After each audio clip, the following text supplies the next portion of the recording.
중국이 대만을 침공할 경우 한국의 GDP가 23%나 추락한다는 경고가 나왔습니다. 이 같은 피해는 중국보다 큽니다.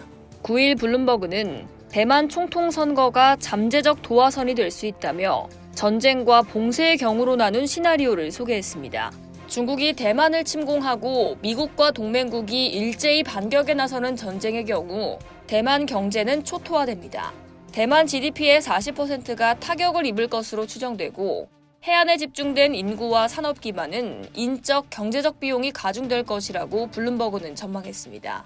대만에 이어 가장 큰 타격을 받는 국가는 한국입니다. 한국은 GDP가 23.3% 타격을 받을 것이라고 블룸버그는 전망했는데요.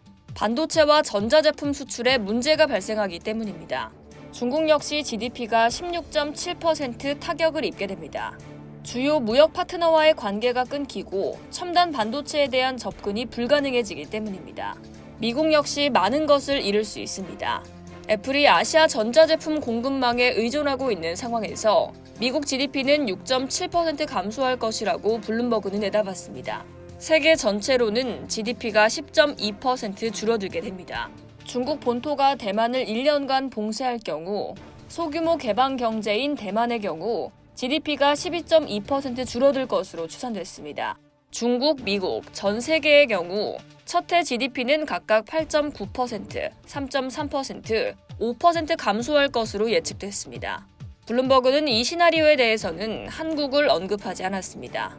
대만은 세계 첨단 반도체의 주요 공급국인 만큼 이 지역에서 발생하는 전쟁은 세계 경제에 큰 파급 효과를 가져올 것으로 보이는데요.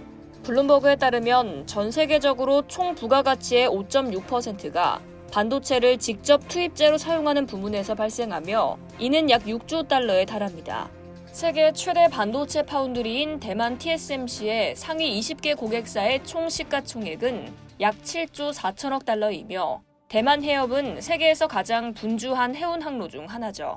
이러한 문제 속에서도 시진핑 중국 국가주석은 조 바이든 미국 대통령과의 정상회의에서 대만 침공을 직접적으로 말한 것으로 드러났습니다. 지난달 20일 MBC 뉴스는 시 주석이 지난해 11월 미국 샌프란시스코에서 열린 에이펙 정상회의에서 바이든 대통령을 만나 중국이 대만과 중국 본토를 통일할 것이라고 말했다고 3명의 미국 관리를 인용해 보도했습니다. 시 주석은 이 자리에서 바이든 대통령에게 중국이 선호하는 건 무력이 아닌 평화적으로 대만을 점령하는 것이라고 말한 것으로 전해집니다. 또 시 주석은 2025년이나 2027년 중국이 대만을 침공할 수 있다는 미 당국자들의 발언을 거론하며 중국은 아직 대만 통일 시기를 정하지 않았기 때문에 미국이 틀렸다고도 했습니다. 이 밖에도 중국 당국자들은 정상회의에 앞서 미국이 중국 대만 평화 통일을 지지하고 대만 독립을 원하지 않는다는 공개 성명을 내줄 것을 요청한 것으로 알려졌습니다.